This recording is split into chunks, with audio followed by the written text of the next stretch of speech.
Ouais, Shiur Le'inishmat, Malkiel Ben Mazal Hayat Yen Ishmato Tserura, Bitzror Haim. Ce soir, cette semaine, c'est aussi Rosh Chodesh Shvat. Le Choshin Vachev, c'est Rotovot. C'est mercredi soir, c'est Rosh Chodesh. Donc, préparez-vous le couscous à mercredi soir, Be'ezrat Hashem, pour pouvoir préparer Rosh Chodesh. Et faites pas du linge et ne faites pas de la couture. Bon, je sais pas qui c'est qui fait de la couture maintenant, ça n'existe plus, mais un jour, il y avait des mamans qui faisaient des coutures. Ok, dans la paracha. Parashat Shemot Vayera Bo, on parle de Yetziat Mitzrayim. Le paracha de Yetziat Mitzrayim, c'est pas seulement un acte qui a été fait il y a 3500 ans, et avec ça, on se rappelle, on se commémore la sortie d'Égypte. Yetziat Mitzrayim, c'est quelque chose de tellement important. C'est une mitzvah qui est à chaque jour, matin et soir. Tous les jours, on dit Ani Hashem Elokechem, Asher Hotzeticha Meretz Mitzrayim. Chaque jour, on doit se rappeler la sortie d'Égypte. Chaque fois que vous faites le kiddush, chaque jour, chaque vendredi soir, vous faites le kiddush, les ma'an Tetchem Mitzrayim. Vous faites la mitzvah de Pesach, Yetziat Mitzrayim. Sukkot, Yetziat Mitzrayim. Chaque fois que vous faites, 2 fois par jour, matin et soir, chaque mitzvot, mezouza à votre porte, Yetziat Mitzrayim. Votre mari met tefillin, ou votre frère ou votre père, Yetziat Mitzrayim. En tout, 50 fois dans la Torah, Yetziat Mitzrayim. À 50 mitzvot, la Torah, elle a associé Yetziat Mitzrayim. C'est pas une mitzvah commune, c'est pas une mitzvah banale. Si la Torah, elle a choisi 50 fois de mentionner Yetziat Mitzrayim. Ça veut dire que dans Yetziat Mitzrayim, véritablement, il y a un message au quotidien que l'on doit apprendre, Béhémet, à devoir et à être, à voir avec Yetziat Mitzrayim. D'abord, il faut savoir qu'est-ce que c'est Yetziat Mitzrayim. Qu'est-ce qu'on a eu dans Yetziat Mitzrayim plus que dans toutes les autres choses. D'abord, la première chose qu'il faut savoir, c'est que avant Yetziat Mitzrayim, malgré qu'il y a une grande discussion, quel était le statut des patriarches, des Shvatim, avant Yetziat Mitzrayim. Exemple, est-ce que Avraham Avinu était juif? Bon, Avraham Avinu n'était pas juif. Est-ce que Yitzhak Avinu était juif? Quand est-ce que le judaïsme, il a existé? Si vous prenez, Moshe Rabbeinu, il dit Elohé ha'ivrim, le Dieu des Hébreux. Il ne parle pas de Béné Israël. D'après la majorité des décisionnaires halachiques, tous ces Avraham, Yitzhak, Yaakov n'avaient pas de statut de juif. Le statut de juif n'a existé seulement après Yetziat Mitzrayim. Vega'alti etchem velakachti lechem ile'am. Et vous allez être pour moi une nation.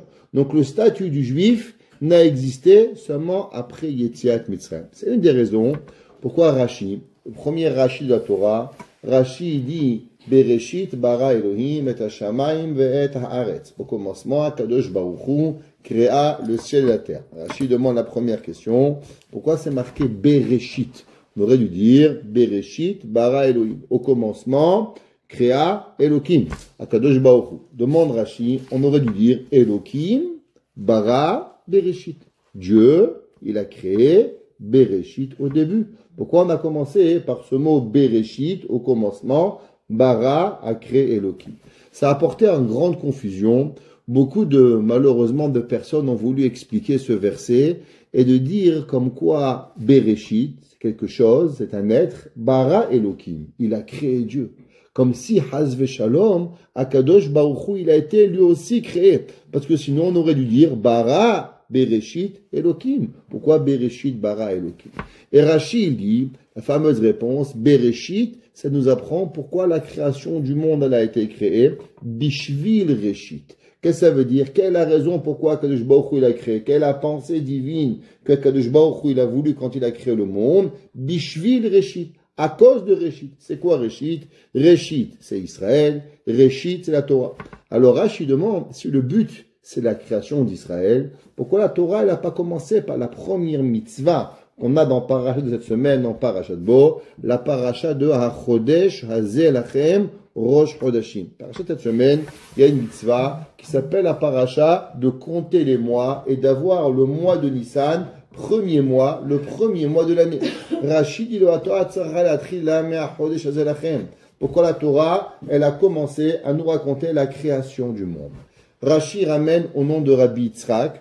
C'est marqué dans le Midrash. Mais pourquoi Rashi a commencé par cette explication? À cause que Rashi, son père, s'appelait Yitzhak, et il a voulu donner un enseignement au nom de Rabbi Yitzhak, qui commémore son père, Rabbi Shalom ou Yitzhak, qui s'appelait Yitzhak. Donc il a rapporté. Quel a été rapporté? Erev Tov, rapporté comme quoi? Qu'Akadosh Baruch Hu, il a dit, en vérité, pourquoi on a commencé par la création du monde? Parce qu'un jour, les Goïms, l'actualité, le journal de Montréal ce matin, les Juifs, ils vont dire, les Goïms, ils vont dire, l'istimatem, vous êtes des voleurs, que vous avez volé la terre d'Israël. Alors on va leur dire, ben non, Akadosh Baruch Hu, il a créé le monde, et Akadosh Baruch Hu, il décide à qui il donne, qui il veut, à qui il donne le Canada, à qui il donne Israël. Prenez aujourd'hui, regardez, les Canadiens, ils font les malins avec les Palestiniens, et maintenant il y a un trompette, que lui se réveille, et il dit, on va leur voler le Canada, et on va les couler, et maintenant on va voir comment ils vont réagir quand on va leur prendre leur pays. On va voir s'ils vont devenir pro-américains, pas pro-américains, pro-palestiniens. Pourquoi vous pensez que Kadosh Baruch Hu, il fait ça? Pour que Baruch Hu, il fait montrer un petit peu au monde comment on peut changer le cours de l'histoire, un peu ce qui arrive. Nous, Baruch Hashem, on n'est pas d'où on vient, on est à cause de la Torah que Baruch Hu nous a donné la Torah. Donc pourquoi c'est marqué? On aurait dû commencer par la mitzvah de la Chodesh Zelachem. Il y a une grande question sur ça. Pourquoi Rashi, il a commencé à dire que la Torah aurait dû commencer par la mitzvah de HaChodesh? La mitzvah de HaChodesh, c'est pas la première mitzvah de la Torah. C'est quoi la première mitzvah de la Torah? Piria Verivia. Deuxième mitzvah, Brit Mila. Troisième mitzvah, Gidanaché. Quatrième mitzvah, Chesed. On a plein de mitzvot. Le Rambam, il compte 8 mitzvot avant Matan Torah. La question, elle est pourquoi Rashi dit on aurait dû commencer par la mitzvah de HaChodesh Hazelachem. Plein d'explications, prenons une qui fait du sens, à cause que, quelle est la première mitzvah, et à quel moment on est changé de statut d'individuel à un statut de nation. Comment on devient une nation? Qu'est-ce que c'est une nation? L'explication, elle est une nation, elle devient à partir du moment où on peut calculer et savoir ce que chacun y fait. Exemple, si je vous demande, qu'est-ce qu'on a fait en Australie le 15 de Nissan? Vous n'êtes jamais parti en Australie, vous. Moi, je sais, jamais été non plus. Mais je sais que le 15 de Nissan, ils font Pessah, comme nous. D'où vous savez, monsieur le rabbin? Je sais, parce que chez nous, le calendrier juif, le 15 de Nissan, c'est Pessah. Qu'est-ce qu'il faisait David Ameler il y a 3000 ans, le 15 de Nissan? Pessah. Qu'est-ce qu'il a fait Rashi il y a 1000 ans, le 15 de Nissan? Pessah. Qu'est-ce qu'il a fait Rabbeinu Tam il y a 800 ans, le 15 de Nissan? Pessah. Comment tu sais, Rabbi? Je sais. Parce qu'on a un calendrier. Le calendrier, c'est ça qui va unir et qui va changer entre l'individuel et la nation. C'est pour ça que Rashi dit, si en vérité la Torah elle aurait été pour le peuple juif, on aurait dû commencer la Torah par une mitzvah qui va nous rendre une nation. Brit Mila, c'est que pour les hommes et c'est pas pour les femmes. Se marier, c'est pas une mitzvah pour les femmes. C'est bien les femmes de se marier. Au Hachem, elles accomplissent une mitzvah. Mais il n'y a pas d'obligation de se marier. Une femme n'a pas l'obligation d'avoir des enfants. C'est bien. Baruch Hashem, Hashem lui a donné naturellement l'envie d'avoir des enfants, mais elle n'a pas d'obligation de se marier. Guidanaché, tu manges de la viande, guidanaché. Tu veux être végétarien, végétalien, je sais pas, aujourd'hui, ils sont véganes. Maintenant, les manteaux. Le jour, ma femme, elle est partie acheter un manteau. Le gars, il lui dit, vous savez, il est vegan. Il dit, monsieur, je vais pas le manger, le manteau, vous savez. Je sais pas ce qu'il voulait avec le manteau, on va pas le manger. Il dit, il est vegan. Il dit, pourquoi je les mange, les manteaux, moi? Quel rapport avec le vegan? En tout cas, il en reste, c'est qu'on n'est pas obligé. C'est quoi la mitzvah qui nous a rendus unis? C'est la mitzvah de HaChodesh Hazelachem. Ça veut dire, c'est là qu'on va devenir être un juif. Qu'est-ce que ça veut dire être un juif? Comment on établit? Comment on peut savoir, Béhémet, qu'est-ce que c'est être un juif parmi nous? C'est quoi les qualités d'être un juif? Il y a plusieurs qualités qui nous rendent être un juif. La Gemara dit, Baïchanim, premièrement, avoir de la boucha. Un homme qui appartient au peuple juif ne peut pas avoir de l'effronterie. Les effrontés, ils ne sont pas nommés dans le peuple juif. Un homme qui a de l'effronterie, il peut pas. Un bagarreur, Shulchan Aruch, pas une blague que je vous raconte, c'est marqué dans le Shulchan Aruch, dans Even HaEzer, Siman Bet. Shulchan Aruch, il dit, qu'est-ce qui se passe si un homme, il se bagarre tout le monde? Il se bagarre avec celui-là, avec celle-là, avec celui-là. Shulchan Aruch, il dit, un bagarreur, il fait montrer qu'en vérité, peut-être sa grand-mère, elle n'est pas juive. Peut-être quelque chose qui tourne pas rond. Pourquoi? Parce qu'un juif de nature, il est baïchan. Un juif de nature, il doit avoir de l'achoma. C'est l'achoma, honte en français. Alors, il doit avoir naturel. Le Shulchan Aruch dit qu'un homme, qui est bagarreur avec tout le monde, il ne faut pas se marier avec cette famille. Ne vous mariez pas avec eux et allez faire de la recherche pour voir si vraiment ils sont juifs. Est-ce que son père il est juif? Est-ce que sa mère elle est juive? Est-ce que sa grand-mère elle est juive? Est-ce que son arrière-grand-mère elle est juive? Shulchan Aruch dit qu'il faut aller monter jusqu'à 5 générations pour s'assurer, pour voir s'il est juif. Pourquoi? Parce que c'est un bagarreur. Des gens bagarreurs ne font pas partie du peuple juif. Baïchanim. Une deuxième chose, Rahmanim, avoir pitié. Nous, le peuple juif, on a une mida qui s'appelle la pitié. C'est-à-dire la pitié, le Rambam il dit qu'on n'a jamais entendu de toutes les nations juives à travers Marocains, Tunisiens, Algériens, Ashkenaz, Séfarades, où vous voulez, Thémanim, tous les juifs, ils ont un principe, ils sont donnés Rahmanim, ils ont pitié l'un de l'autre. Il n'existe pas une personne, un juif, qui dit « moi je vis ma vie » et le reste il crève. Ça ne fait pas partie de la nature des juifs. La nature des juifs, c'est même pas. Et même, quand un juif, il a de lui-même, il n'a pas de souffrance, quand même on voit que Chachamim nous donne, que l'on voit qu'il a besoin, il doit participer à quelque part, à avoir avec la souffrance du peuple juif. D'où on voit ça? Vous savez qu'en Égypte, il y avait une tribu qui n'était pas dans l'esclavage, qui était pas dans l'esclavage, les Lévihim. Et la Torah nous dit que c'est marqué Ve'ele Shemot bene Levi tolotam Gershon ou Kehat ou Merarim. Du Midrash, pourquoi il s'appelait Gershon? Pourquoi Gershon? D'où il a donné son nom Lévi? Chemis Gershon, à cause pour nous apprendre qui guerre ainu be'eretz lolahem. On était dans un pays qui n'était pas à nous. Pourquoi Merari? Merari shemareru et hayehem, qu'ils ont donné l'amertume de leur vie. Pourquoi? À cause qu'ils devaient se rappeler, même si la Shevet Lévi, la tribu de Lévi, elle n'était pas sous l'asservissement égyptien, elle pouvait sortir, manger, boire, dormir, elle travaillait pas. Mais est-ce qu'un juif, parce que son frère il travaille, lui il travaille pas, alors Shalom Alay Nafshi, il s'en fout. Lévi, il a appelé ses enfants Gershon, Kehat ou Merari pour se rappeler à chaque moment de sa vie comment on doit se rappeler de la souffrance d'un juif. Tout le monde a entendu cette histoire, il faut la répéter. Il y avait un jour, après, en 1914, il y a eu le début de la Première Guerre mondiale, ce qu'on appelle en français la Grande Guerre. Vous savez qu'en guerre, la Première Guerre mondiale, elle a fait plus de morts que la Deuxième Guerre mondiale. La Première Guerre mondiale a fait 50 millions d'hommes tués. Elle a décimé tous les hommes de l'Europe. C'est pour ça qu'après, on a eu la révolution tranquille, que les femmes, elles ont commencé à travailler. Pourquoi? Parce que jusqu'en 1918, il n'existait pas une femme qui travaille. Mais après, en 1918, il n'y avait plus d'hommes. Tous les hommes étaient morts. Il n'y avait plus de quoi manger. Les usines devaient travailler. Donc, on a commencé à faire travailler les femmes. Parce qu'il n'y avait plus d'hommes qui travaillaient. Donc, en 1914 à 14-18, il y a eu la Grande Guerre. Et malheureusement, ça a commencé doucement, doucement. Il y a eu énormément de morts. Et les morts, les rues étaient pleines de morts. C'est le début avec les canons, les bazookas. Bar Minan, ils tiraient de n'importe où. Les gens devenaient fous. Et à cette époque-là, le Chafetz Chaim, dès que la guerre elle a éclaté, alors un soir, Madame Chafetz Chaim, Madame Kagan, elle s'appelait son nom, Israël Meir Cohen Kagan, c'est le nom du Chafetz Chaim, elle s'est réveillée et elle a pas trouvé son mari dans le lit. Il dit, où tu es? Elle a vu qu'il dormait sur un banc. Il lui a dit, pourquoi tu dors sur un banc?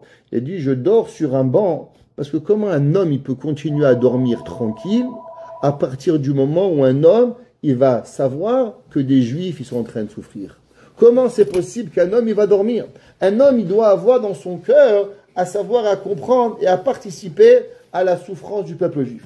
Vous allez me dire, ouais Rabbi, bon ça va, le Chafetz Chaim, c'était il y a 100 ans, moi je suis une petite personne, je suis pas le Chafetz Chaim, je peux pas dormir sur un banc, je suis pas capable.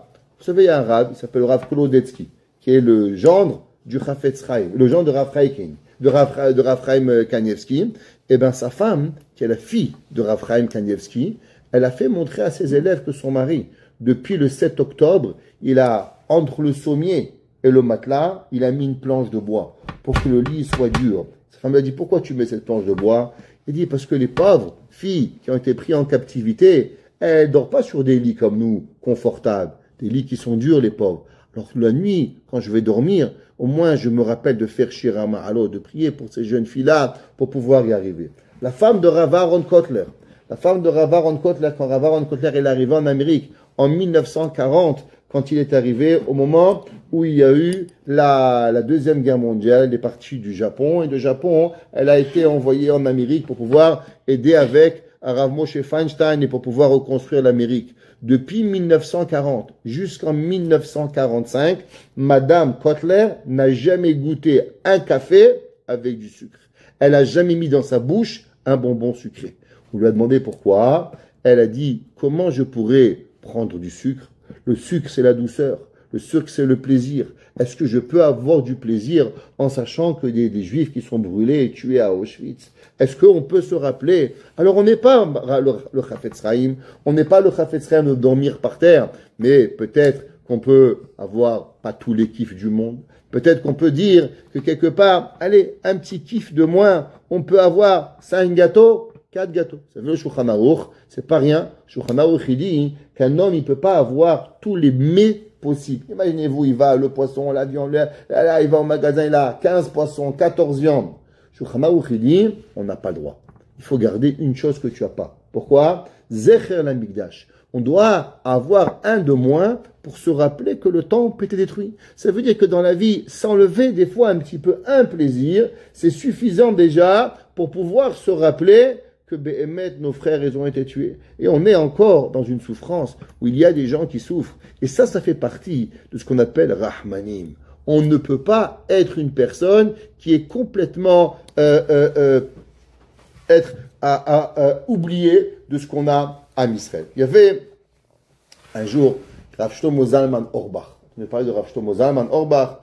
Rav Shlomo Zalman était le Rosh Yeshiva, la Yeshiva de Kol Torah. Il était le grand posek Ador. Et son fils Rav Shmuel Auerbach, le jour de son espède, il a parlé que le Rav Shlomo Zalman, il avait cette mida. Le Rav Shlomo Zalman, il avait cette mida ancrée en lui d'avoir pitié sur chaque juif qui venait. On raconte qu'il y avait une histoire. Le Rav Shlomo Zalman, il a adopté un enfant. Et Rav Shlomo Zalman, il donnait tous les matins un cours, tous les jours un cours de Torah. Et même quand il partait des fois à un mariage, il revenait et s'assurait de revenir le soir même à Jérusalem.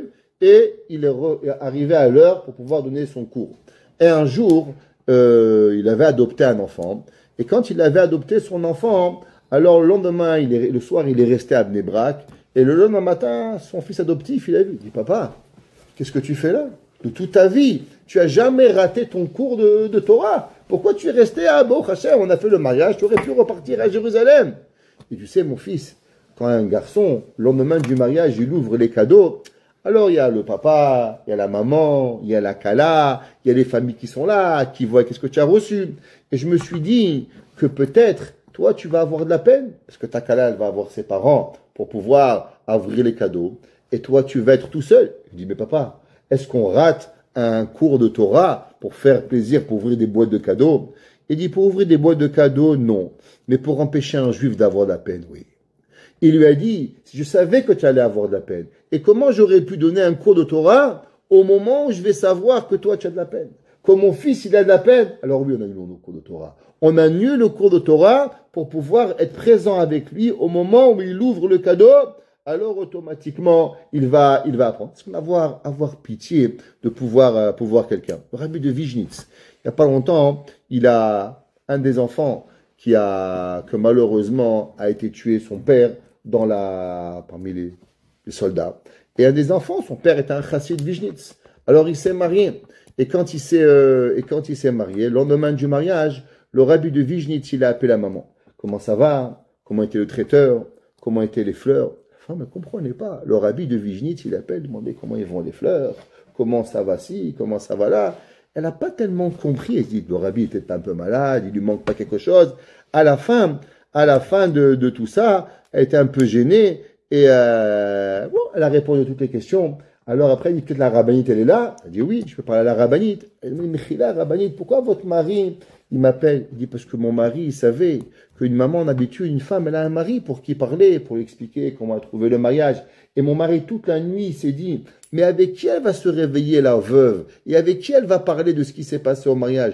Toute la nuit, il attendait, il tournait dans la chambre, en train de savoir quand est-ce que je vais pouvoir appeler la veuve pour parler avec elle que peut-être quelque chose n'allait pas au mariage. Elle va pouvoir vider son cœur. Quelqu'un doit être là pour pouvoir arriver. On m'a demandé d'où vous avez appris. Il dit l'histoire de Rav Shlomo Zalman. L'histoire de Rav Shlomo Zalman, j'ai appris. Alors Rav Shmuel Auerbach, un jour, il a raconté, qu'est-ce que ça veut dire? Son père, il a raconté qu'il y avait un Rav, il s'appelait le Rav Toumim. Le Rav Baruch Toumim Frankel. Le Rav Baruch Toumim Frankel, il a fiancé son fils avec une fille très riche. Oh Hachem, les gens, ils ont un peu d'argent, ils sont chachamim, ils vont chercher les bons garçons. Bon garçon, le fils du rabbin. Le fils du rabbin Ortomim Frankel est un Gaon Batora. Alors, il a fiancé son fils, et il voit la voisine du Rav, elle est tombée malade. Et le Rav, il dormait plus, il mangeait plus, il jeûnait pour elle, il était en train de prier jour et nuit pour que la voisine, elle va bien. Alors, les gens, ils ne savaient pas qu'est-ce qui s'est passé. Ils ont entendu que le Rav, il était malade. Alors, ils ont pensé que peut-être le Rav, il a regretté le shidour. Alors, la femme et son mari, ils sont venus voir le Rav. Et quand ils sont venus voir le Rav, alors automatiquement, ils se sont demandé, tout va bien, Rabbi, tout va bien. Ils se sont dit, peut-être que le Rav, il va vouloir casser le shidour, on ne sait pas pourquoi. Alors, à la fin, il a dit, vous inquiétez pas, tout va bien. Il dit, mais Rabbi, vous êtes mec, qu'est-ce qui vous arrive? Alors, ils ont dit, voilà, vous savez, la voisine, elle était très malade, elle a 6 enfants, alors je me suis mis à jeûner pour elle et à prier pour elle, et je ne vais pas arrêter tant que je ne vais pas avoir la guérison de cette femme-là. La femme, elle a dit, rabbin, quand même, vous exagérez pas un petit peu, pour une femme, vous vous rendez malade, ça va, vous avez fait un jeûne, c'est bon, vous continuez votre vie. Quand le Rav, il a entendu ça, il dit quoi, une femme juive qui n'a pas de pitié pour une autre femme juive? Il dit, sa femme, on casse le shidour tout de suite. Il dit, mais quoi? Il a dit, on peut avoir tous les défauts du monde. Que tu n'es pas capable de jeûner, je comprends. Que tu n'es pas capable d'aider, je comprends. Mais que tu n'as même pas dans toi cette façon d'accepter, de comprendre la pitié d'un autre juif. Mon fils, il ne rentre pas dans une maison pareille. Et le Rav, il a cassé le shidour. C'est Shkenazim, c'est très très grave de casser le shidour. Pourquoi? Pas parce qu'elle a fait du mal, juste par le fait qu'elle n'a pas eu pitié d'un autre juif. Et ça, c'est ce qu'on doit savoir. Un juif, il doit être en permanence, vivre avec la pitié pour quelqu'un d'autre. Être un juif, c'est pas rien. Être un juif, c'est un statut que l'on doit avoir et que l'on doit voir chez nous à chaque instant de notre vie. Vous savez, il y avait un jour un Rav qui s'appelait Rav Yaakov Galinsky. Rav Yaakov Galinsky, il a été envoyé en Sibérie. Il a été envoyé en Sibérie en 1930. Et quand il est envoyé en Sibérie en 1930, les gens ils pensaient que c'était la pire des choses qui pouvaient lui arriver. À la fin, il a dit, le Rav Galinsky, il a dit qu'en vérité, la meilleure des choses qui lui est arrivée, c'est la Sibérie. Pourquoi? Parce que tous les juifs qui ont été envoyés en Sibérie, à 90%, ils sont sauvés d'Auschwitz. Et tous les jeunes, les gens qui sont restés en Allemagne ou en Russie, malheureusement, ils ont été tués. Et dit, au moment où on a été envoyé en Sibérie, on pense que c'était la pire des choses. Mais en vérité, c'est le plus grand cadeau qu'Hachem nous avait fait pour pouvoir nous sauver la vie. Au Beth Yaakov, il y a un Rav aussi qui a été envoyé en Sibérie. Il a fait sa bar mitzvah en Sibérie. Et il a raconté que lui aussi, quand il était jeune, il avait pensé que c'était la pire des choses, la Sibérie. Mais après, Baruch Hashem, il s'est rendu compte que grâce à la Sibérie, il a pu être sauvé, il a pu être envoyé, il a pu arriver en Amérique. Alors le Rav Galinsky, un jour, il se levait tous les matins très tôt pour pouvoir prier. Parce que la journée commençait tôt, il voulait mettre des téfilines. Donc tous les matins, il se levait et il mettait ses téfilines, il faisait ses téfilas. Et chaque fois qu'il se levait, il y avait un homme qui était déjà levé avant lui. Alors il dit, mais qu'est-ce qu'il fait cet homme? Pourquoi il est réveillé? Moi, je me lève pour prier, je comprends. Mais pourquoi ce Russe, il va se réveiller avant tout le monde? Alors un jour, il a dit, moi, je veux savoir pourquoi il se réveille. Donc il s'est réveillé plus tôt que tout le monde. Et il a vu cet homme-là, qui est un général de l'armée russe, avant du tsar, et il se levait, il s'habillait comme le général, et là, il se mettait comme si qu'il avait devant lui 500 personnes, il faisait les mains, comme ça, au garde à vous, comme si qu'il était, on dirait un fou. Alors à la fin, il lui dit, monsieur, qu'est-ce que tu fais? Il dit, regarde, les Russes, ils veulent me casser. Ils ont envie, par tous les moyens, de me rendre un vaurien, un laveur de parterre. Et moi, je suis un général de l'armée du tsar. Moi, tous les matins, qu'est-ce que je fais? Je remets mon uniforme et je me rappelle que je suis le général de l'armée du tsar. Et quoi qu'il arrive, n'importe quel parterre qu'on va me laver, n'importe quelle toilette on va me faire laver, c'est pas grave. Je suis le général de l'armée du tsar. Donc tous les matins, je remets mon habit et avec ça, je me rappelle que quoi qu'on je peux faire, je reste général de Ramé du Tsar. Il a réfléchi, le Rav Galinsky, et il a dit, waouh, le goy, il a besoin de se lever, de faire des mimiques pour se rappeler qui il est. Il dit, nous, Baruch Hashem, on n'a pas besoin, on met nos téphilines, on a la Brit Mila, on a le Shabbat, on a un Sheakol, on a un Boré Nefashot, on a un Maisonot. Chaque jour de notre vie, on a des milliers de choses pour nous rappeler qui on est. Le Rav Galinsky, il a dit que le juif, il faut jamais, jamais, jamais qu'il oublie qui il est. On reste un juif où on est, on reste un juif en voyage, on reste un juif en vacances, on reste un juif dans nos difficultés. Ça n'existe pas qu'un juif y perd son statut de juif. Et on doit vivre avec cela pour pouvoir y arriver. Et on raconte qu'il y avait un jour en Sibérie, il y avait la pire des choses qui pouvait arriver malheureusement, c'était la maladie. Dès qu'un homme y tombait malade, alors on le prenait et on le tuait. Pourquoi? À cause qu'il n'y avait pas d'antibiotiques, donc on avait peur de la contamination des maladies. Et donc dès qu'il y avait un homme qui était malade, sur place, il y avait un docteur qui passait, dès qu'il voyait qu'il était malade, on ne laissait pas donner des médicaments, pas médicaments, on le prenait, une balle dans la tête. On liquidait la maladie. C'est comme ça qu'il y avait. Donc les gens, ils avaient excessivement peur de la maladie. S'ils étaient malades, même pas étoussés. Ils respirent pas par le nez, par les oreilles. Jamais un homme y toussait devant un Russe. Pourquoi? De peur qu'il y avait un officier allemand, un officier russe, et dès qu'il arrivait, malheureusement, un gars toussé, il le prenait et le tuait sur place. Ce qui est arrivé. Et un jour, il y a eu une gastro-entérite qui est arrivée dans un campement, et tous les juifs, ils ont eu excessivement peur, et d'un coup, on leur a dit inspection du docteur. Quand le docteur, il arrivait, il venait y toucher le ventre, s'il est là, il les faisait s'assurer qu'ils avaient rien. Mais les juifs, ils étaient là, ils ont dit, nous, on va pas mourir.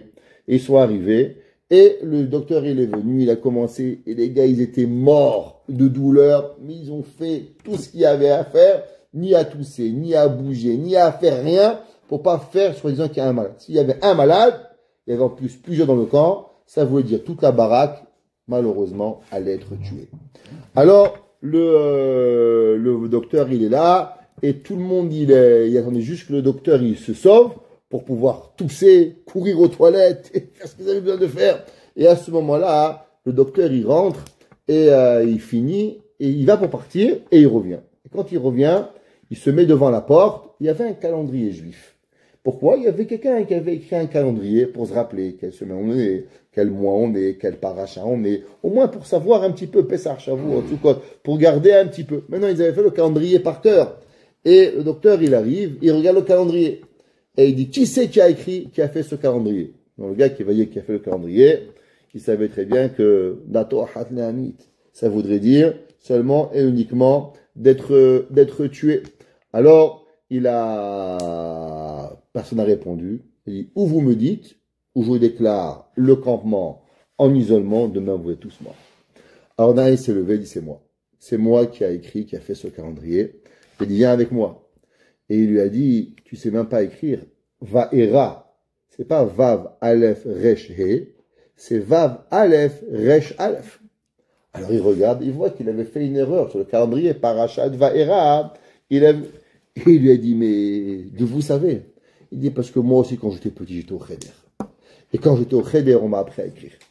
Et le docteur, il a avoué qu'il était juif. Et depuis ce moment-là, à la place d'être méchant avec ce baraque, il était devenu gentil. Il les a aidés. Et un des prisonniers là-bas, il a dit, un juif, il reste un juif. Et on ne sait jamais qu'est-ce qui allume l'âme d'un juif. Qu'est-ce qu'il fait? Pourquoi ce calendrier, il a allumé? Pourquoi pas autre chose? Mais quelque part, cet homme-là, il a été sauvé par rapport à quoi? Par rapport à une petite nekuda. Et ça, c'est le juif. Le juif, il a toujours en lui cette petite neshama. Ça m'a fait dans les Sfarim. Nous avons 5 parties de l'âme.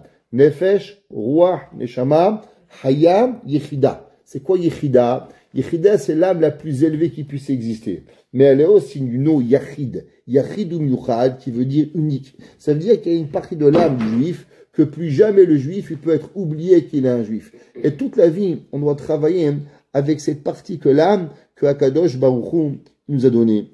Et on doit vivre avec. Et ça, c'est être un juif. Chacun de nous, il doit jamais oublier d'être un juif. Nos enfants, on travaille, on doit toujours se rappeler comment être un juif. Qu'est-ce que ça veut dire être un juif? On raconte deux histoires. Et il y avait un rave qui était connu après la Deuxième Guerre mondiale. Il a passé depuis 1945 jusqu'à 1960 à aller dans tous les orphelinats en Allemagne, en Pologne, de partout pour aller chercher les Juifs. Et qu'est-ce qu'il demandait? Il demandait à tous les personnes, les orphelinats, de le laisser rentrer au moment où tous les enfants ils vont dormir. Et quand ils rentraient, ils chantaient Amalach, Hagoel, Oti. Et dès qu'ils voient un enfant bouger, viens ici, vérifie le pantalon, il voit qu'il avait une Brit Mila, tac, tac, il le sauve. Il a sauvé comme ça des milliers d'enfants. Et il lui a dit pourquoi? Il a dit parce que les mamans, les Bat Israël, quelle maman elle envoie son fils dormir sans Kiryat Shema avant les cell phones? Après les cell phones, je sais pas. Mais avant qu'il y avait les téléphones, ça n'existait pas une maman qui a envoyé son enfant dormir sans faire Kiryat Shema. C'est inévitable. On envoyait nos enfants. Et il a dit, c'est pour ça que même les mamans les plus loin du monde, elles apprenaient Kiryat Shema. Et le Kiryat Shema, on pense que c'est rien. Et avec ça, il a pu rapporter en Israël des centaines et des milliers d'enfants de pouvoir, grâce à quoi? Grâce à la mitzvah de Kiryat Shema pour pouvoir y arriver. Il raconte une deuxième histoire qui raconte qu'il y avait un jour été en Pologne. Et dans le train de Pologne, il a vu un goy blond aux yeux bleus comme ça, avec une goya blonde aux yeux bleus. Et les deux, ils étaient deux bons petits goys. Et il y avait monsieur l'homme bien habillé comme ça. Et il a mangé, bien sûr, un sandwich, je sais pas moi, cheeseburger, ou je sais pas qu'est-ce qu'il mangeait, fromage, bassar halab, taref, comme il faut. Et il mangeait à la fin, hein, au milieu du voyage, le rabbin il appelle, il dit, vous êtes juif? Il regarde, il dit, moi je suis juif. Moi je m'appelle Adolf Hitler. De quoi tu racontes? Je suis un Allemand, je suis un pur Allemand, un Polonais. Je suis pas un juif. Non, non, monsieur, vous êtes juif. Il dit, comment vous êtes juif? Il dit, d'abord, vous êtes un enfant adopté. Il dit, non, je suis pas adopté. Il dit, si vous voulez, je viens avec vous, je vous invite chez votre mère, on va demander si vous êtes un enfant adopté ou pas. Et après on parlera. Non, non, vous racontez n'importe quoi. Il dit, ok, pas de problème. Où vous habitez, je viens vous voir. En fin de compte, il n'a pas laissé. Il dit, ok. Il a amené chez sa mère. Il a dit, maman, je suis adopté. Elle dit, oui. Elle dit, est-ce que je suis juif? Ah, oui. Il dit, vous savez. Vous êtes prophète? Il dit, non. Il dit, Nalacha dans Shulchan Aruch, quand on mange un sandwich, on n'a pas le droit de mordre le sandwich et de poser le sandwich sur la table. Pourquoi? Parce qu'il y a la bave sur le sandwich. Quand vous le posez, Shulchan Aruch, il dit que c'est dégueulasse, que la bave, elle va coller sur les microbes de la table. Alors on n'a pas le droit de faire ça. Il faut prendre un morceau, manger, et l'être. On n'a pas le droit de bite, de mordre dans le sandwich, c'est un sourd. Pourquoi? C'est maous. Qui sait qu'est-ce qu'on sait ce qui s'est passé sur la table? Il y a des microbes, c'est interdit. Pourtant, qui sait qui fait attention à cette halakha? Quasiment personne. À part les Polonais. Les Juifs polonais étaient très mahmir cette halakha, et ça n'existait pas à une maman polonaise de laisser son fils mordre le sandwich et de le poser sur la table. Alors, je vous ai vu manger, et j'ai vu que tout le train, il mangeait, il posait. Vous étiez le seul, vous avez coupé un morceau, et vous avez mangé. Pourquoi vous avez fait ça? Et c'est vrai, je ne sais pas pourquoi je fais ça. Toute ma vie, j'ai fait ça.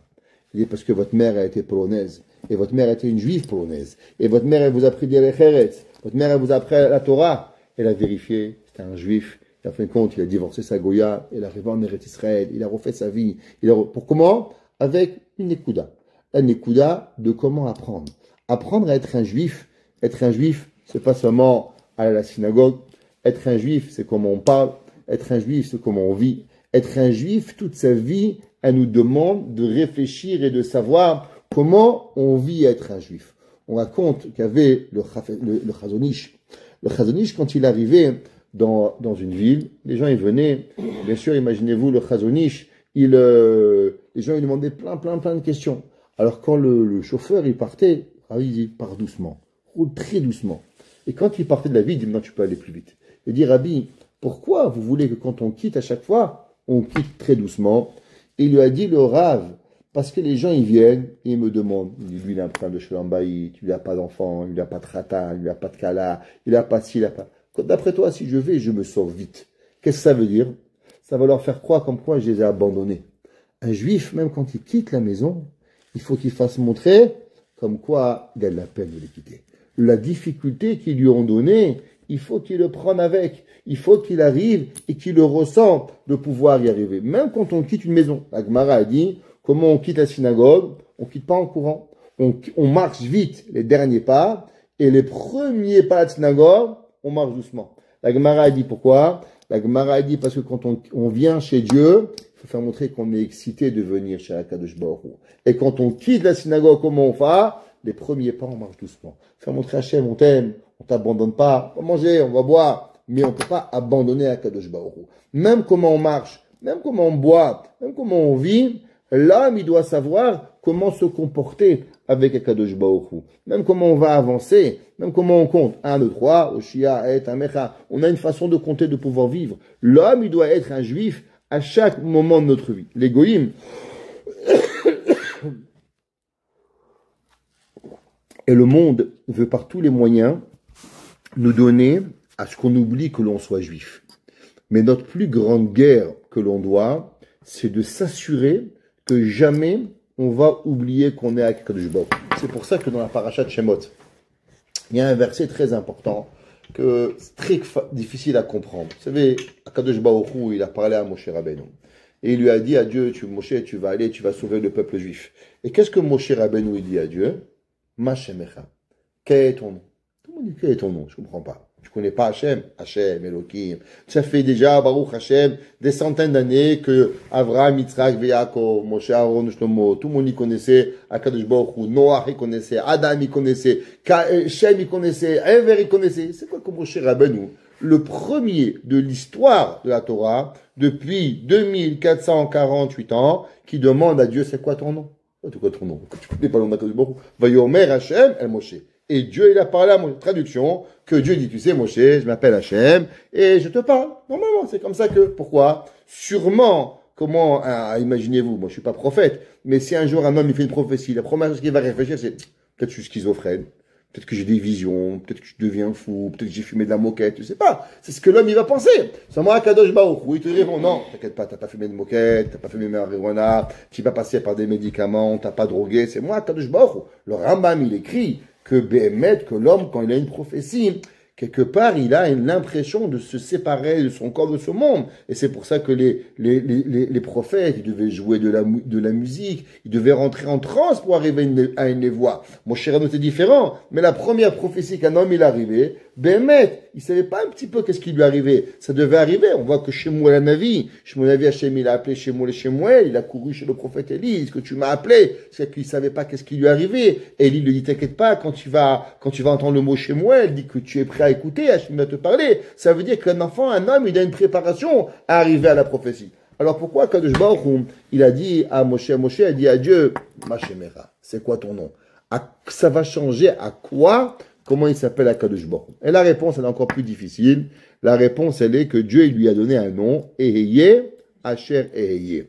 Et la réponse, elle est qu'on comprend pas. Dieu, comment il s'appelle? Hachem, Yudke Vavke, Elohim, Kel, Shakai. Ça, c'est les noms que Akadosh Baruch Hu, il lui a donné. Le nom Eheye, il est pratiquement jamais étudié dans la Torah, à part dans la fois où Moshe Rabbeinu nous demande à Hachem, c'est quoi ton nom? Pourquoi il donne un nom qu'on va jamais réutiliser? Pourquoi il n'a pas dit Elohim, Ahamim, Kel, Hesed, Elohim, Din, Havaya? Pourquoi il lui a dit Eheye, Asher Eheye? Je serai qui tu seras. Rabbi Chaim de Volojine, il explique et il dit, en vérité, ce que Akadosh Baruch Hu, il a demandé à Moshe Rabbeinu, ce que Moshe Rabbeinu a demandé à Dieu, il dit, regarde, ça fait 210 ans qu'on est en train d'être massacré, on est en train d'être broyé, on nous tue des bébés. Maintenant, je vais venir. Il dit, voilà, Dieu, il s'est réveillé. Il va arriver. Il dit, ça va, il s'est réveillé aujourd'hui. Demain, il va encore nous oublier, non? Qu'est-ce qui va se passer? Comment on va savoir que Akadosh Baruch Hu, il va rester avec nous? Donc, tu demandes d'avoir la émouna, d'être là. Mais peut-être que demain, hein, Hachem va encore nous oublier. De la même façon que Hachem nous a oubliés pendant 210 ans, pareil, Akadosh Baruch Hu peut encore nous oublier demain encore pendant 210 ans. D'où est-ce qu'on va savoir comment Akadosh Baruch Hu, il va être avec nous? Qu'est-ce que ça veut dire? Eheye, Asher Eheye. Il dit Rabbi Chaim de Volojine, Eheye, Asher Eheye, ça veut dire, qu'Akadosh Baruch Hu, il dit, David Amelech, il dit, Hashem tzilcha, al yad yeminecha. Qu'est-ce que ça veut dire Hashem tzilcha? Hashem est ton nom, il est ton ombre. En vérité, l'homme, il a envie que Dieu soit omniprésent avec lui, mais lui, il a envie de jouer avec Dieu au yo-yo. Je te prends, je te jette, je te prends. Ce qu'on veut. Quand je veux Dieu, je l'amène. Quand je veux pas, mais toi, tu dois être à m'écouter quand moi j'ai envie. Ce que moi je veux, tu dois faire. Comme c'est que Dieu, il est à notre disposition. Quand moi je veux Hachem, faut que tu sois là. Quand je te demande Parnassa, faut que tu me donnes. Quand je te demande une place de parking, faut que tu me donnes. Mais quand je veux un petit Lachonara, bon, faut que tu partes. Quand j'ai un petit Lachonara, quand je veux pas faire Shabbat, je fais pas Shabbat. C'est pas grave. C'est moi qui décide comment ça marche les règles. Quand je veux, je te prends. Quand je veux pas, je te jette. C'est comme l'homme, il a envie. Il lui a dit à Kadosh Baruch Hu, non. Eheye, Asher Eheye. Si toi, tu prends Hachem, un coup oui, un coup non, comme on les essuie-glaces. On essaie le Belge. Un jour, quelqu'un, il a demandé au Belge, dis-moi ce qui marche, les clignotants. Il a dit, ça marche pas. Ça marche pas. Ok? C'est le Belge. Maintenant, si l'homme, il se prend pour un Belge, ça marche pas comme un essuie-glace. Dieu, il dit aussi, si l'essuie-glace à gauche, l'essuie-glace à droite. Le clignotant à droite, le clignotant à gauche. Ok? Ça dépend comment toi tu veux. Si toi, tu es avec Hachem toute ta vie, alors Hachem, il est avec toi toute ta vie.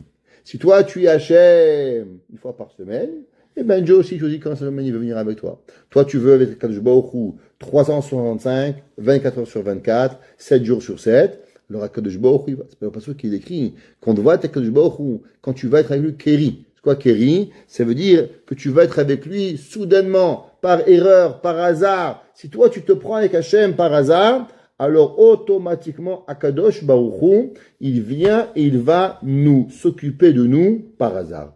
Ça dépend comment on veut vivre avec Dieu. Est-ce qu'on a envie de vivre avec Hachem chaque seconde de notre vie, ou est-ce qu'on a envie de vivre avec Akadosh Baruch Hu par hasard, par mikré? Vous savez, en hébreu, on dit mikré. C'est quoi mikré? Par hasard. Mais c'est aussi les mêmes lettres que Rak me Hachem, seulement de Dieu. Ce que Akadosh Baruch Hu veut. Qu'est-ce que c'est à la fin d'être un juif? Être un juif, c'est deux choses. D'abord, de vivre avec Dieu à chaque moment de notre vie et se rappeler qu'on doit toujours être avec Akadosh Baruch Hu. On a toujours des petites actions qui nous rappellent qu'ils sont Hachem. Quand une petite histoire personnelle, il y avait un jour, je devais être rave en Californie. Et pour Pessah, on avait une ashgacha, alors je devais travailler en Californie. Et 3 jours avant le départ, il y a la personne avec qui je travaillais, il m'a dit, Rav Krimizi, vous savez, j'ai 2 hôtels. Je dis oui. Il m'a dit, j'en ai un au Mont Carmel et j'en ai un à comment on appelle ça, à San Diego. Je dis oui, mazal tov pour vous. Il m'a dit, non, voilà, j'ai une famille qui a une famille de l'écoute et là-bas, ils veulent que vous venez et que si vous venez pas, ils annulent. Ils sont 200 personnes, c'est dans un palace, 7 étoiles, c'est sur une île. Et Coronado Bay, ça s'appelle. Et si vous venez pas, je perds $1 million. Il m'a dit, Rav, prenez le billet, ce que vous voulez, carte de crédit, Centurion, American Express, le premier avion, votre femme, vos enfants. Juste, vous prenez, vous montez dans l'avion. Je dis, mais ça va coûter une fortune. Il m'a dit, écoutez, $20 000, ça vaut pas $1 million. Juste, vous rentrez et vous partez. Bon, je prends l'avion, on arrive à l'hôtel là-bas. Et je connaissais personne. J'aime pas arriver quelque part où je connais pas. Et on arrive là-bas et le cuisinier, le chef cuisinier, il mesure 1,95 m au cube. De haut, de largeur et de hauteur. Il y a un cube. Et il me dit qu'il est le champion de la Californie de building, comme ça. Il lève, je sais pas combien, 500 kilos. Et il s'appelle Monsieur Christopher Ferrano. Bon nom goy, comme ça. Christopher Ferrano. Et bon, il n'avait pas très sympathique, je vous dis, rasé. Il ressemblait à Kojak. Vous connaissez Kojak? Comme ça, tout rasé, gros, méchant. Et après, on a fait une erreur. Il a appelé la police contre nous. On a passé une nuit en poste de police. Chaque chose qu'on faisait, c'était mamache. Je dis, c'est pas Yetziat Mitzrayim ici, ça va être Mitzrayim. Et comme ça, premier jour, deuxième jour, troisième jour, c'était que des problèmes. Chaque chose qu'on bougeait, chaque chose qu'on faisait, ils nous mettaient des bâtons dans les roues. Et c'était incroyable. C'était un cauchemar. Un cauchemar qu'on était avec lui. Mais qu'est-ce que j'ai fait, Rebono là? Moi, je suis venu pour aider celui-là.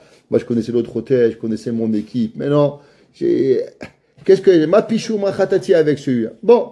Et c'était comme ça, il y avait Shabbat. Et après, il y avait dimanche, c'était les premiers de Pessah. Et donc, je commençais à lui expliquer qu'est-ce que c'est. Il me dit, moi, j'ai rien à faire. Je sers le repas. Je dis, monsieur, il n'y a pas de repas. Il y a le seder. Moi, j'en ai rien à faire. Moi, c'est comme ça. Je dis, monsieur, vous comprenez, les gens, ils doivent lire la Haggadah. Je dis, mais aidez-le, expliquez-nous. On va se frapper ce soir. C'est le soir du seder, on va arriver à coup de poing. Mais il va leur ramener la viande au milieu du seder. Qu'est-ce qu'ils vont faire, les gens? Et ils voulaient rien écouter. Et il avait un fils, c'était 2 mètres cubes. Lui, 1,95 m, c'était un 2 mètres cubes. Alors, il était comme ça, et bon, Shabbat matin, toute la nuit, j'avais tellement peur qu'il me fasse des trucs. Toute la nuit, je rentre à la cuisine, je sors de la cuisine, m'assurer qu'il me fait je sais pas quoi, celui-là. Et j'arrive à 6h du matin, comme ça, à la nuit, 4h, 5h, 6h, je rentre, et le gars, il me dit, nous, vous smars du rabbi. Ah, comme ça en yiddish. Alors, je lui dis, waouh, vous apprenez vite les langues. Il m'a dit, non, mon grand-père, il est juif. Ah, ton grand-père est juif. Je lui dis, qui? Il m'a dit, le père de ma mère. Ah, je dis oui. Il m'a dit, mais parce que ma mère aussi, elle est juive. Et ta mère est juive? Il m'a dit oui. Et il m'a dit, moi, je suis goy, moi, je suis converti, je suis membre de la paroisse chrétienne, et ma mère, elle est juive. Et tu sais, mais j'ai même fait la Brit Mila. Je dis quoi? Il m'a dit oui, parce que mon grand-père, c'est un rabbin à Londres. Je dis, comment ton grand-père, c'est un rabbin à Londres? Il m'a dit oui, mon grand-père. Il m'a dit, il appelle son fils, s'appelait Tony. Il dit, Tony, va à la maison, chercher l'album photo. Il cherche l'album photo, et on voit son grand-père, sa grand-mère, sa mère, et lui, Brit Mila. Je dis, mais tu es juif? Il dit, mais quoi, je suis juif? Moi, je suis pas juif, moi, je suis chrétien. Je dis, non, tu es un juif. Tu es un juif. Il me dit, non, je suis pas un juif, moi, je suis un goy. Je regarde, Christ, tu es un 100% juif. Ta mère, elle est juive, tu es juif, et tu as rien d'un goy. Tu es un juif. Il m'a dit, tu es juif, il me faut une kippa alors. Alors, comme ça, je lui dis, oui. Alors, il me dit, donne-moi ta kippa. Alors, moi, je lui donne ma kippa, moi, des grandes kippas. Je lui mets comme ça la kippa, et il commence à marcher devant tout le monde. Il dit, hey, Christ, qu'est-ce que tu fais? Il dit, Rabbi, c'est un Jew. Le rabbin, je suis un juif. Ah, personne ne va lui parler, c'est 1m95 cubes. Qui c'est qui va lui parler? Personne n'y parle. Il dit, tout le monde s'abaisse la tête comme ça. Alors il vient comme ça, et toute la journée, un coup, je vois, il change. Les mecs, il commence à changer, un juif. Et là, je lui dis, regarde, Christopher, ce soir, c'est le Seder. Mais c'est quoi le Seder? Je dis, voilà, c'est on prie, soit sorti d'Égypte. Je dis, bon, il me dit, je suis prêt à venir, mais 5 minutes. Je dis, pas de problème, 5 minutes, mais à condition, pas de radio, pas de téléphone, 5 minutes. Top! Il me dit, pas de problème. Et on commence. Il y avait à ce Pessah, on avait Ilan Cohen, qui vous connaissez, Ilan Cohen qui est ouvert. On avait Raphaël Marciano qui travaillait pour moi, qui était mashgiach. Il y avait comme ça plein de mashgiachim de Montréal. Et on commence le CDR ensemble, 8h30, ferme la radio, 9h30, 10h30, minuit et demi, 1h30, 2h30. Il bouge pas. Il bouge pas, il est avec la Haggadah comme ça. Et 2h30 du matin, il y a son fils qui vient, qui lui parle, il fait, nous! Quel juif celui-là? Il bouge pas, il lui répond même pas, il fait Birkat Amazon, il répond pas. Et il boit, à la fin de Pessah, on dit celui-là, c'est pas ce qui va lui arriver. C'est la première fois de sa vie. On a fait Hashem Eler, Kabot Amrut Shamayim, Hashem Moa Elokim, Hashem Eler, on a chanté, on a dansé toute la nuit jusqu'à 5h du matin, et lui il buvait des verres comme ça de vodka. Il a compris, Arba Kosot, Arba Keises, je sais pas, et il boit, et comme ça, je dis, demain il va être mort, celui-là. Et il est là, et comme ça, il était, le lendemain matin, 7h, il arrive au travail, il va voir ma femme, il me dit, Madame Crémizy, à partir de maintenant, vous mangez plus le manger qu'il mange. Je suis votre cuisinier personnel. C'est moi qui cuisine pour vous. Tous les jours, il est chez ma femme, qu'est-ce que vous voulez? Et il est passé du voyou à un homme gentil, mais vous aviez jamais vu ça. Dans le moindre détail, il commençait à faire, qu'est-ce qu'il pouvait faire? Comment il pouvait nous aider? Rav, qu'est-ce que vous voulez? Et comment vous voulez? Et personne ne comprenait. Toute la cuisine. Il m'a dit, mais vous l'avez drogué ou quoi? Il dit quoi? Il m'a dit, mais il est passé, il est devenu un agneau. C'était un loup. Et nous, on était là, on dit, mais qu'est-ce qu'on est venu faire dans cette ville? Qu'est-ce qu'on est venu faire dans cet hôtel-là? On a changé des billets, on a dépensé $20,000. Personne ne comprenait qu'est-ce qui arrivait. Et à la fin, on a compris. On a compris qu'on est venu réveiller l'âme de ce monsieur. Et des années, on est resté en contact ensemble. Je lui ai envoyé des télélives en français. Et on a compris. Bémet Kakadosh Baruch Hu nous avait envoyé pour une mission très, très, très, très particulière. Ce qu'on appelle en hébreu Hashgacha Pratit. L'homme, il ne sait pas toujours pourquoi et comment. Notre vie, elle est basée sur des pions qu'Hachem y bouge et qu'en vérité, Kakadosh Baruch Hu il fait. Jusqu'à Yetziat Mitzrayim, jusqu'à qu'on est sorti d'Égypte, le peuple juif, il était quelque part, on s'occupait de lui en gros. On faisait t'es grossiste. Ok? Vous savez, il y avait un jour quelqu'un qui a dit pourquoi les juifs, ils ont toujours été dans les habillements. Il dit pourquoi? Et parce qu'on avait un grand-père, il s'appelait Avraham. Qu'est-ce qu'il a dit? Abinu. Après Yitzhak, Abinu. Yaakov, Abinu. On a un peu perdu. Après on dit Moshe, Rabinu. Ok? Mais quelle différence il y avait entre Avraham, Abinu et Moshe, Rabinu? Dans la blague, c'est qu'avant on était grossiste. Dieu, il s'occupait du peuple juif en gros. Et après qu'on est sorti d'Yetziat Mitzrayim, on est venu dans le détail. Qu'est-ce que ça veut dire dans le détail? Le détail, ça veut dire que Kadosh Baruch Hu, il s'occupe de chacun de nous avec une raison particulière. Ça n'existe pas. Depuis qu'on est sorti d'Égypte, chacun d'entre nous, Akadosh Baruch Hu, il a fait que nous sommes pas un grossiste. Nous sommes devenus des détaillants. C'est pour ça on a dit souvent, c'est marqué, on dit Baruch Ata Hashem Elokeinu Melech Haolam. Pourquoi on dit Elokeinu?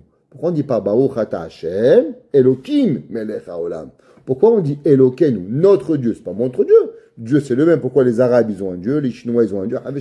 C'est le Dieu de tout le monde. Alors pourquoi on dit Elokeinu? La réponse, elle est que Akadosh Baruch Hu, il nous a donné à partir du Yetziat Mitzrayim une notion qui s'appelle Ashgacha Pratit. Que chacun de nous, il doit voir, il a l'obligation de vivre avec Akadosh Baruch Hu dans le détail de chacun de notre vie. Pas croire que Hachem il fait du copie-coller, Madame Intel copie, sa vie copie-coller à sa voisine, à son frère, à sa sœur, ça n'existe pas. Hachem, il s'occupe de nous à 100% dans la Hashgacha Pratit. Depuis Yetziat Mitzrayim, toute notre vie, elle est basée sur ce principe. Exemple, Makat Dam.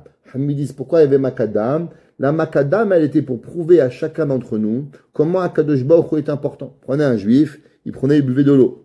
Il donnait au goy, transformait en sang. Le juif, il prenait une paille, il buvait, et le goy, il buvait. Le juif, il buvait de l'eau. Le goy, il buvait du sang. Le juif, il vendait de l'eau au goy, et le goy, il restait de l'eau. Il voulait lui voler, il payait pas. Et ça, chacun d'entre nous, Tzfardea, Kinim, Arov, toutes les makotes, elles ont établi une seule chose dans la Emouna. Quelle Emouna on a été établi? On a établi le principe de Hashgacha Pratit. Le plus grand problème que nous avons au peuple juif, c'est que on aime Hachem, on adore Hachem. Ça n'existe pas qu'on n'aime pas Akadosh Baruch Hu. Mais le problème, c'est qu'on pense qu'Akadosh Baruch Hu, on l'oublie. On raconte une fameuse histoire. Qu'est-ce que ça veut dire que le peuple juif, il oublie Akadosh Baruch Hu? Il y avait un rave. Un jour, il a raconté une histoire. Et il a dit, si vous voulez savoir qu'est-ce que ça veut dire un vrai juif. Il y avait un jour en Russie, malheureusement, quand les communistes, ils ont monté au pouvoir, la première chose qu'ils ont interdit, c'était que le juif travaillait Shabbat. Les juifs devaient travailler Shabbat et c'était interdit à un juif de ne pas travailler Shabbat. Et bien sûr, ni Kippour, ni Sukkot, on était tous devenus des communistes. C'était les communistes, tout le monde égaux. Ouais, eux, ils étaient tous milliardaires et les juifs tous pauvres. Ils étaient tous égaux quand même. Ok? Alors, il y avait les juifs, malheureusement, ils devaient travailler le jour de Kippour. Mais le Rav, il a dit un jour, il a dit à Raphaël de Brisk, tu vas voir les juifs, ils sont peut-être tous partis travailler le jour de Kippour, mais attends quand ils vont finir le travail. Et le Rav, il lui a fait montrer que dès que les juifs faisaient du travail directement avec leurs outils, sans même rentrer à la maison, tous les juifs étaient rentrés instantanément à la synagogue. Ils n'avaient pas ni rentrer à la maison, ni pour se reposer, pour gagner encore une seconde de plus du Kippour. Ça veut dire que le juif, il doit rentrer, vivre sa vie sans même attendre un moment pour pouvoir vivre et avoir sa vie avec Kadosh Baruch Hu. Et l'homme, c'est comme ça qu'il doit arriver à la vie. Et la vie, elle est Hashgacha Pratit. Et l'Hashgacha Pratit, elle prévient, elle vient chez l'homme. Seulement quand l'homme, il fait attention à une seule chose. Si vous voulez vivre avec Akadosh Baruch Hu, nous devons faire attention à une seule mida. C'est quoi la mida? La mida de Hakarat Hatov. C'est marqué dans le Midrash, je vais vous lire. Le Midrash, il dit comme ça. Vayomer Paro. Paro, il a dit, Mi Hashem, Asher Eshma Bekolo, Lishloach et Israël. C'est qui Dieu? Que moi, je vais écouter ce Dieu pour pouvoir écouter sa voix. Alors il a dit, Lo yadat et Hashem, je ne connais pas Dieu. Vegam et Israël o shaleach. Il dit le Midrash. Kol hakofer betovato shel chavero. Tout celui qui renonce et qui rejette la bonté de son ami. Les gens, ils vous font un service. Et qu'est-ce que vous faites, vous? Non, il m'a pas fait, il m'a rien fait. C'est pas vrai. Il y a le Midrash, les basof, kofer betovato shel akadosh baruch. Vous savez comment Hachem, il s'éloigne de nous quand nous, on s'éloigne de Dieu. Et comment on s'éloigne de Dieu? Quand on oublie de dire merci aux gens qui sont proches de nous. Il y avait un Rav, il s'appelait le Rav Aryeh Levin. Le Rav Aryeh Levin, tout le monde connaît, le Rav Yerushalayim, qui était le beau-père de Rav Eliashiv. Rav Eliashiv, sa femme, a été la fille du Rav Aryeh Levin. Si vous voulez lire un livre incroyable, le Tzaddik de Jérusalem. Lisez ce livre. Il est un des plus beaux livres que vous allez lire sur votre vie. Tzaddik de Jérusalem. Le Rav Aryeh Levin. Écoutez et rappelez-vous. Tzaddik de Jérusalem. Et le Rav Aryeh Levin, vous l'avez? Je crois que je l'ai, mais je ne l'ai même pas lu. Ok, alors il est temps de le lire. Votre vie, elle va changer. Et le Rav Aryeh Levin, il était à la yeshiva chez le Talmid de Rav Chaim de Brisk, chez Rav Baruch Ber Leibovitch. Rav Baruch Ber Leibovitch était connu l'élève principal de Rav Chaim de Brisk. Rav Baruch Ber était un génie. Et il est parti là-bas, Rav Baruch Ber, et il a appris avec lui la Gemara Iruvin. Quand il est arrivé, il était très jeune à la yeshiva. Il connaissait déjà, une grande partie du Talmid par cœur, qu'on appelle Seder Nashim, et il a appris avec lui Masechet Iruvin. Et quand il a fini Masechet Iruvin, il a voulu aller à la yeshiva de Mir, et il est allé chez son Rav, il lui a demandé qu'il voulait pendant la yeshiva de Vologine. Rav Baruch Ber a été très vexé. Rav Baruch Ber a été très vexé que l'enfant qu'il avait chéri, qu'il avait aimé, veuille partir de la yeshiva. Le Rav Aryeh Levin va avoir énormément de souffrances dans sa vie. Il va perdre un fils, il va perdre sa femme, il va avoir des souffrances terribles. Et il va dire à Rav Aryeh Levin, je sais, toutes les souffrances que j'ai eues dans ma vie n'ont été que la conséquence, parce que j'ai fait de la peine à mon Rav Baruch Ber Leibovitch, que j'ai quitté la yeshiva. Son fils lui a demandé, alors pourquoi t'as quitté la yeshiva? T'étais le bien-aimé du Rav. Tu étais le Rav, il t'adorait. Tu étudiais le mieux que tu as jamais de ta vie. Alors pourquoi tu es parti? Et en plus que tu es parti, tu as demandé au Rosh Yeshiva de t'écrire une lettre pour pouvoir quitter la yeshiva. Non seulement tu lui mets une claque, mais en plus tu prends le couteau et tu lui rends dans le cœur. Bien comme ça. Pourquoi tu as quitté la yeshiva? Il lui a dit de te raconter un secret. À l'époque, on était au début de la Haskalah. C'est ce que c'est la Haskalah? La Haskalah, c'était le début de la pensée moderne, que les gens pensaient et voulaient à tout prix, enlever les enfants de la yeshiva. Alors, qu'est-ce qui se passait à l'époque? Il n'y avait pas comme maintenant, une yeshiva, le bachurim, il mange, il boit, il dort, chose de Rav Krimizi. Ça marche pas comme ça à l'époque. À l'époque, comment ça marchait? C'est que le Rav, qu'est-ce qu'il faisait? Avant le début du temps de la yeshiva, il passait, il demandait qui est prêt à recevoir un bachur à la yeshiva. Et il passe dans les rues, et comme c'est qu'il parlait, qui veut avoir un bachur? Et les familles disaient, moi je suis prêt. Le Rav, il écrivait Madame Cohen, Madame Lévy, Madame Si. Et le Rav, il avait une liste. Et par rapport au nombre de personnes qui acceptaient de recevoir un bachur à la yeshiva, le Rav, il acceptait 10 familles, 10 bachur. 20 familles, 20 bachur. 30 familles, 30 bachurim. La grand-mère à ma femme, elle a raconté, son lit de mort. Ma femme, elle ne savait jamais cette histoire. Et avant de mourir, quelques jours avant, elle nifteret à Simchat Torah. On est parti la voir Chol HaMoed. Elle m'a dit, tu sais, Israël Meir, mon père était un homme riche. J'ai dit oui. Elle m'a dit, pas parce que mon grand-père, il avait des terrains, pas parce que mon père, il avait des animaux, mais on était riche parce qu'on était la seule famille de la ville où on avait 2 rabbins qui dormaient chez nous. Toute la ville, ils avaient que 1. Mais nous, on avait été les seuls de la ville à être choisis d'avoir 2 rabbins qui vivent chez nous. Alors c'est pour ça qu'on était connus dans la ville en étant une famille riche. Écoutez, comme une madame de 97 ans, en mourant, de quoi elle s'est rappelée, qu'est-ce qui avait donné à la richesse à son père par rapport. Alors il lui a dit, donc je dormais chez une famille.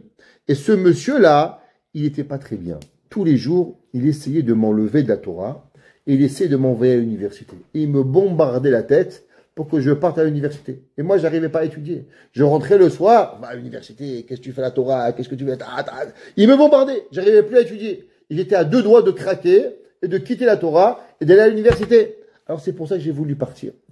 Il lui a dit, mais alors pourquoi tu n'es pas parti voir le Rosh Yeshiva? Et tu lui as pas dit. Si tu étais parti voir le Rosh Yeshiva, bien sûr il t'aurait aidé, il n'aurait pas été fâché avec toi. Il dit, vous avez raison. Mais après tout, ce monsieur, il m'a nourri. Donc s'il m'a nourri, est-ce que vous pensez que pendant 1 seconde, j'aurais pu aller dire du mal de lui? Comment je peux aller dire du mal d'un juif qui m'a aidé? Un juif où j'ai dormi, un juif où j'ai mangé, un juif où j'ai vécu, alors automatiquement, je peux pas être capable arriver pour pouvoir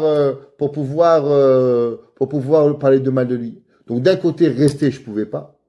Dire du mal, je pouvais pas. Donc j'ai quitté. Et en quittant, je savais très bien que j'allais souffrir toute ma vie parce que j'ai fait du mal à mon Rav. Mais j'étais prêt à souffrir, mais pas à faire un manque de reconnaissance à la personne qui m'avait nourri. Ça, c'est ce qu'on appelle la hakarat hatov. Comme un juif, il doit avoir. Notre vie, elle doit être basée. Si on veut béhémet que Akadosh Baruch Hu, il vit avec nous. Si on veut être capable de voir la hashgacha pratit. La hashgacha pratit, elle vient. Tout dépend à combien vous voyez dans la vie, combien on vous aide. Le Midrash, il dit, vous savez, qu'il y a deux genres d'invités. Il y a des invités, par exemple, un homme, il reçoit sa famille, son père, sa mère, ses frères, ses enfants, ses gens, il aura 50 personnes. Et il a invité une personne. Il arrive, il a une table incroyable. Qu'est-ce qu'il dit un bon invité? Qu'est-ce qu'il dit un mauvais invité? Dit le Midrash, un mauvais invité, il dit, t'as vu? Ils n'ont rien fait pour moi. Il y avait sa mère, il y avait sa belle-mère, il y avait ses frères, il y avait déjà 50 personnes. 50 plus 1, qu'est-ce que j'ai déjà à manger? Il n'y a rien à manger. Après tout, il y avait plein à manger, il n'y avait rien besoin. Qu'est-ce qu'un bon invité dit? Waouh! Vous imaginez qu'est-ce qu'elle a fait pour moi? Elle a invité son père, sa mère, ses frères, tout ça pour me faire plaisir à moi! Dit le Midrash, c'est comme ça qu'un homme y regarde. Un bon invité, qu'est-ce qu'il voit? Un bon invité, il regarde tout ce qui a été fait comme si qui n'a été fait que pour lui. Si nous, on prend Akadosh Baruch Hu et on prend le regard de chaque chose qui a été fait, on le regarde pour nous. Chaque chose qui est là. Il n'existe pas dans la vie quelque chose que vous ne pouvez pas savoir. Vous ne pouvez pas imaginer qu'est-ce que ça peut dire un mot gentil. Vous ne pouvez pas imaginer qu'est-ce que ça veut dire des fois de prendre le temps après un téléphone et un mariage. Les gens, ils viennent, ils mangent, ils boivent, ils font un chèque. Je pense que t'étais parti. Prends un téléphone, appelle ta copine. Tu dis, tu sais, un bon mariage hier soir, t'as une bar mitzvah, un petit mot. Est-ce que les gens, ils peuvent imaginer de ce que ça représente, mettre une petite gentillesse que leur personne, elle peut faire? Le Midrash, il dit, dans Tanchuma, Hachem, il a dit à Moshe Rabbeinu, il lui a dit, Moshe Rabbeinu, tu sais, tu dois partir pour aller tu dois aller aux Égyptiens, chez Paro. Qu'est-ce que Moshe Rabbeinu, il a fait? Il a d'abord demandé à son beau-père. Du Midrash, mais c'est qui son beau-père? Yitro. Mais Yitro, il a foutu Moshe Rabbeinu en prison pendant 10 ans. Il n'était pas le top beau-père, hein, vous savez, Moshe Yitro. Hein. Si vous avez un problème avec votre beau-père, votre belle-mère, vous promets. Moshe Rabbeinu, Baruch Hashem, il a été servi 10 ans de prison ferme à cause de, parce que Paro, il a eu peur que Moshe Rabbeinu chez lui. C'est pas qu'il avait sa femme Tzipora qui l'a sauvé. Il serait mort crevé, mangé par les rats et par les scorpions. Et à la fin, qu'est-ce qu'il a fait Moshe Rabbeinu? Il lui a demandé, s'il te plaît, est-ce que je peux partir? Pourquoi tu as demandé? Il dit, parce qu'après tout, il m'a nourri. Puisqu'après tout, il m'a nourri, alors automatiquement, moi, je dois venir et je dois demander merci. On avait déjà un jour raconté une histoire, on finira avec cette histoire. Il y avait un jour un rave qui était à Auschwitz, dans un camp de concentration. Et là-bas, il y avait un nazi, tous les jours, 3 fois par jour. Il lui prenait son assiette, vous vous rappelez, je vous ai raconté cette histoire. Et il prenait l'assiette, et il lui amenait, et il crachait devant lui. Il donnait à manger. Il le forçait à manger. Tous les jours. Alors, le Rav, il a raconté. Alors, ses élèves vont dire, Rabbi, qu'est-ce que tu ferais si tu verrais le nazi qui t'a craché dans l'assiette tous les jours? Il dit, je l'embrasserais. Il a dit, pourquoi? Il dit, à l'inverse de tout le monde, moi, j'étais très malade. Et moi, je devais manger 3 repas par jour. Et que moi, j'aurais jamais été capable de vivre sans 3 repas par jour. J'étais très, très faible de santé. Maintenant, ce fou, il s'est pas rendu compte. Il kiffait tellement me voir manger sa crachat, c'est que tout le monde mangeait un repas. Mais moi, j'ai mangé 3 repas par jour. Il s'est pas rendu compte que grâce à sa folie, moi, j'ai survécu. C'est qu'il m'a donné à manger matin, midi et soir. Tout le monde y mangeait une patate pourrie. Mais moi, il faisait un kiff. Il me donnait du pain 3 fois par jour. Il me donnait une tomate 3 fois par jour. Il m'a nourri pendant 3 ans. Il s'est même pas rendu compte que sa folie, elle m'a appris à nourrir. Ça veut dire que quoi? Que l'homme, grâce à la karatatov, il a pu voir la hashgacha pratit d'Akadosh Baruch Hu. Tout le juif aujourd'hui, toute notre raison, pourquoi les gens quittent Hachem, pourquoi les gens, ils n'arrivent pas à voir Dieu, c'est qu'ils ont le sentiment que Dieu les a abandonnés. Et vous savez pourquoi les gens, ils ont le sentiment d'avoir abandonné Dieu? C'est parce qu'ils ont d'abord abandonné leurs voisins, ils ont abandonné leurs voisines, ils ont abandonné les gens qui sont importants pour eux. Ils ont abandonné de dire merci aux gens. Vous dites plus merci, vous pensez que tout vous est dû. Quand vous pensez que tout vous est dû, votre ami, votre père, votre mari, votre frère, votre sœur, alors après, vous pensez que Dieu aussi tout vous est dû. Et quand vous pensez que tout vous est dû, alors vous ne faites pas dire merci à Hachem. Pas merci à Hachem, Alors Akadosh Baruch Hu, il n'est pas intéressé de vous donner si vous ne pas dire merci. Si on veut que Akadosh Baruch Hu il s'occupe de nous en détail et pas dans une globalité, pas en prière, pas en grossiste, mais en détaillant, alors à combien vous allez-vous dire merci Hachem? Et Hachem, il nous teste à travers nos amis. Moshe Rabbeinu, regardez un petit peu tout ce qui s'est passé pour que Moshe Rabbeinu il vienne au monde. Regardez tous les miracles qui sont arrivés. Tout a été fait, quoi? D'abord, combien de Hakaratov il a eu Amram avec sa fille, avec Myriam, et après Myriam avec Yocheved, et Yocheved avec Bithia, et Bithia. Tout ça, c'était la préparation. Pourquoi? Pour savoir combien Moshe Rabbeinu il va apprécier chaque détail dans sa vie. Quand on a créé ce système de Hakaratov, alors Moshe Rabbeinu il a été capable de devenir le leader du peuple juif. Même le nom que Moshe Rabbeinu il s'appelle. Comment Moshe Rabbeinu s'appelle? Moshe. C'est pas son vrai nom, Moshe. C'est quoi le vrai nom de Moshe Rabbeinu? Tout vient. Moshe Rabbeinu, c'est pas Moshe. Parce que Moshe, c'est la mère égyptienne, il est quand il avait 3 mois. Moshe Rabbeinu, il est bien né, non? Sa mère, elle n'a pas prophétisé Moshe Rabbeinu. La Torah dit à quel karachemo Moshe, qui minamaï mishitiu. Donc comment il s'est appelé Moshe? Il s'appelait Tout vient. Alors pourquoi on n'a pas appelé Moshe Rabbeinu Moshe? Tout vient, on l'a appelé Moshe. Vous savez pourquoi? Pour remercier Batia d'avoir risqué sa vie pour sauver Moshe Rabbeinu. Tous les jours de notre vie, on dit Moshe, Moshe, Moshe, Moshe. Pourquoi? Pour dire merci à Batia. Merci à Batia que Batia, elle a sauvé Moshe Rabbeinu. S'il n'y avait pas Batia, on serait encore en Égypte. On ne serait pas arrivé. Et c'est pour cela qu'on a appelé Akaratatov, Messirut Nefesh, pour pouvoir y arriver. Nos amis sont seulement là pour qu'Akadosh Baruch Hu nous demande et nous les envoie pour savoir comment tu vas te comporter avec lui. Si déjà ton ami qui sort de sa route, tu lui dis pas merci, alors comment Hachem? Tu veux qu'Akadosh Baruch Hu, il fait une hashgacha pratique, tu veux vivre avec Dieu, regarde, c'est pas pour rien que tous les grands rabbins, ils ont une hakaratatov incroyable, comment ils se comportent avec chacun. Pourquoi?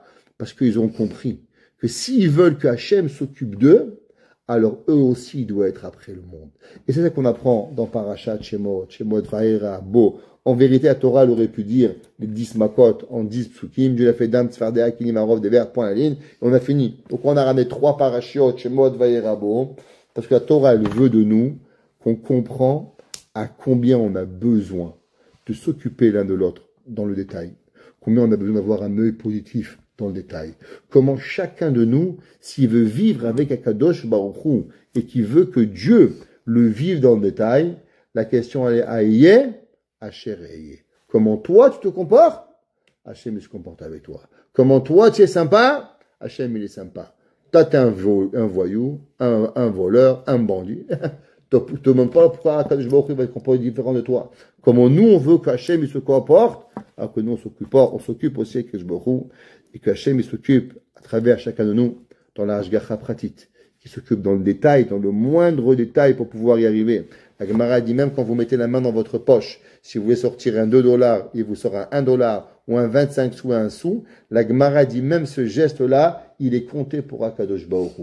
Même la main dans la poche pour pouvoir y arriver. À quel d'écart, Akadosh Baruch Hu, il calcule chaque geste et chaque bara et chaque moment que vous faites pour pouvoir y arriver. Un